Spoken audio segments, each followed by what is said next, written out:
Hey, what's up everyone? Welcome back to the game reviews for the Charlotte Classic Tournament. This was my third game, so this was at 4 o'clock, I believe, on Saturday. And I had the white pieces.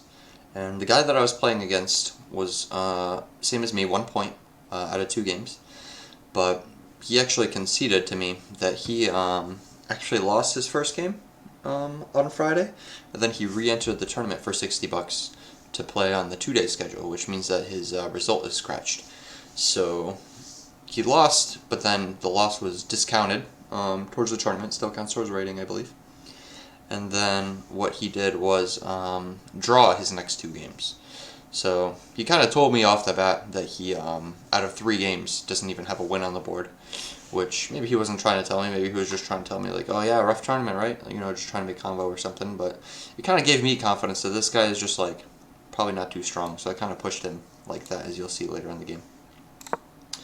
Bishop b4, knight to f6. And this game was very similar to the first game that I showed you guys, the game 1 Charlotte review.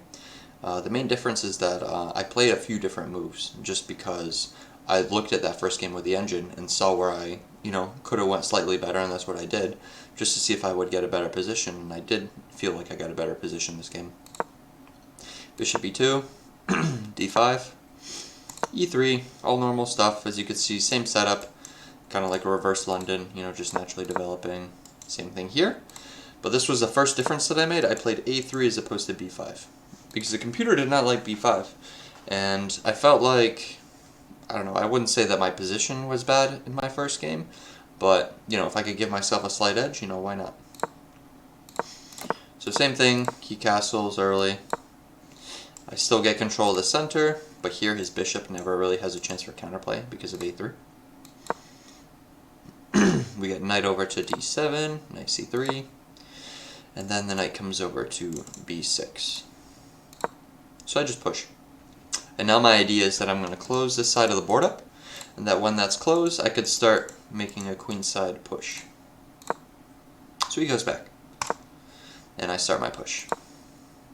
Knight comes in, but again, last time what I did is I went like, bishop d3, queen b3 type setups. Here I just took right away. The computer was telling me that's what it preferred last time, so I was like, okay, we'll do it this time. And obviously if he takes with a pawn, that's probably not good for him, so he's got to take with a bishop. But, I don't care if he takes this, right? That's not going to cause me any trouble. I keep my pawn push, and he takes.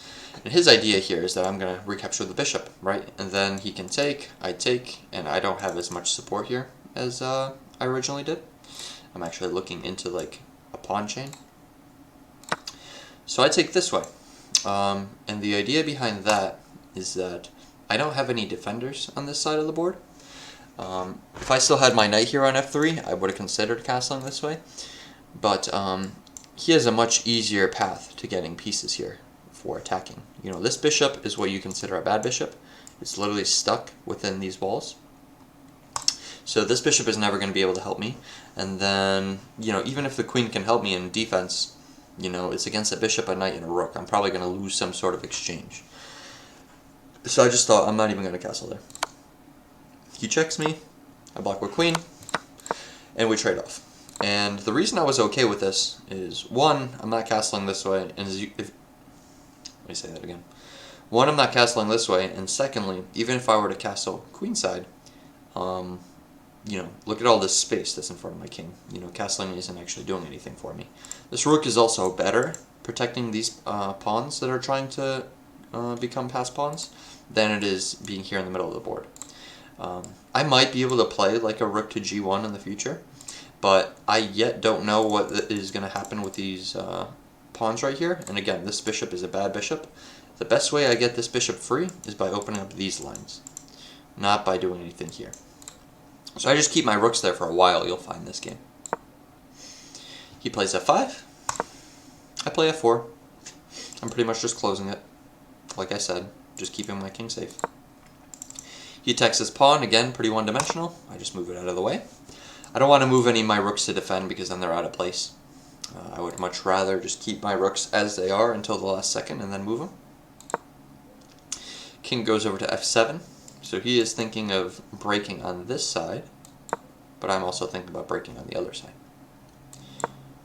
So he brings his bishop back, and here he's trying to find the tactic, which is knight takes, I take, and then he takes back, and he is left with, what's it called, a pawn advantage. So I just deflect that by going bishop c3, and now if he's going to do the same thing, my king can protect that bishop.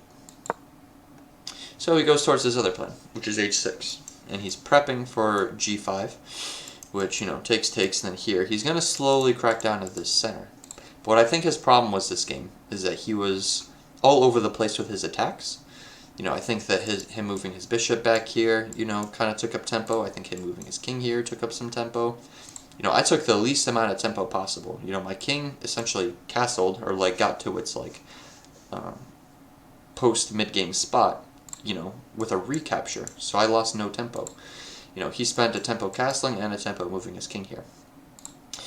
His bishop also spent a couple of tempos doing things, which I get. His bishop was a bad bishop kind of too. But even though my bishop is bad, I'm using my tempo to free it. I'm not using my tempo to move it around. But anyway, we get a6, and at this point I already know I'm winning because of pawn tactics. This is why pawns are my favorite pieces. He has 2 captures that are available, and then he has a push that's available. If he does a nothing move, I'm taking, rook has to move, and I end up getting 2 pawns on him with a threat of promotion, with a 3rd pawn on the way. So obviously he can't do a nothing move. If he takes, I take here, knight has to go up, and then I just pressure his knight, and then boom, I'm a pawn up. And pretty much whichever way you do this combo, I'm going to end up a pawn up, and that pawn is not just a pawn advantage, but it's a pawn that's about to promote. So things are looking very scary for him. So he does play b6, which is the best of the bad choices. I first take on c6. The order is important, because now I have tempo on the knight. So he moves the knight here. Once again, tempo on the knight. He moves it, and I'm now a pawn up. I go here, and we exchange the pawns one more time. Probably not my best choice, because as you can see, the eval bar did go down. But I was thinking that I would just be able to have rook b7, and that after takes, I thought this was already won. However, he did have a pretty annoying defense. So I double pressure the knight. If he chooses to defend with the rook, then I just promote. But he actually had this move. And I thought that that wasn't possible because he's allowing my rook to come to b7. But if I were to go rook b7, then he just takes my bishop. He doesn't touch this rook. And then I can't retake the rook because I'm just a piece down. So I can't really go here. So I just bring my bishop back. And he does make a mistake. So I thought what he would do is just go for a repetition because he is in the worst position. He's a pawn down and I'm threatening to promote. So I thought he'd just go for a repetition like this. However, he ended up doubling the rooks instead. So I now have this move. And he doesn't want to take because obviously he knows if I take then knight's going to be hanging. So he doesn't want that. So he goes bishop to d8. However, I can force him to make a bad exchange. Bishop to a5. Don't want the exchange yet? Okay. Bishop b4. Still don't want the exchange. We got bishop to d6. And again, he can't move his king out of the way because I'm just winning the rook. He can't ever go here because that's not protected. He can't take here because the knight will be hanging after he moves the rook. So whichever way he goes, pretty much he's in trouble. So after this move, he did resign. And I was pretty happy with this game. I thought that I played pretty well. I think the computer had me still not at 90%, but at like 87% or something. Which is funny because I have higher accuracies in like rapid games than in classical games. But I think when it comes to classical, sometimes the games get more convoluted, whereas when you're playing in rapid, people will play more straightforward moves, so the responses are also in return straightforward. But yeah, I mean, I was never in danger of this game. His the threats that he did have were pretty slow, telegraphed, and one-dimensional, so they were very easy to protect against. And then all I did that game was I was just patient with my rooks. As you could see, I never even moved the a1 rook, yet it was one of my most important pieces. Sometimes you don't have to move a piece for it to become useful. Sometimes it'll just become useful because of the situation, or you change the situation, such as the case for this bishop, which ended up winning, the game. That was a bad bishop for most of the game. So I just had to move the pawns to clear a path forward. But yeah, that was game 3. That one happened at 4 o'clock, so after this we had the blitz. So I was 2 of 3 in classical going into the blitz, and the blitz does not have an effect on the classical standings, but it's just like a fun culmination of day 2. And I actually won the blitz tournament. So there were 86 competitors in the blitz for my section. Again, like I said, they separated everyone above and below 1600, and they didn't let you go above. But I went 5.5 out of 6.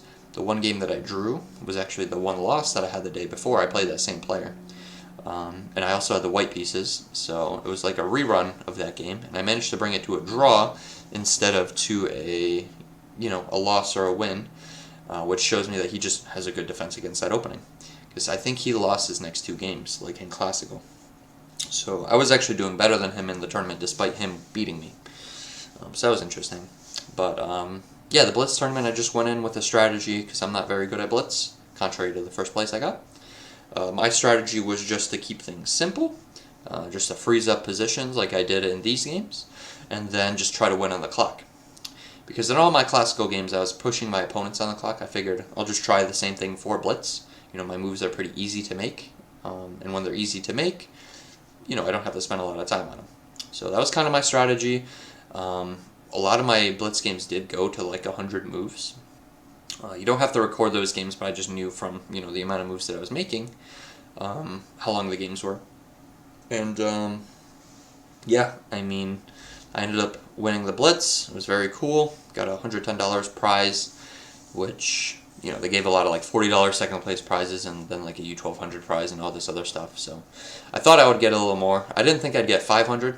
I didn't think I'd get 1,000, because I thought 1,000 would be split between the 2 rating levels, but I did think I would get like 500 or like 400 or something. But they actually put most of the prize money in the above 1,600 category. So it was cool with me. I didn't expect to be winning it anyway, because blitz is not really my strong suit, as you all know. But yeah, I did well in the blitz. 2 out of 3 in classical, so at this point I was doing okay. But I'll stop this video, and then I'm gonna make the one for game 4 for you guys.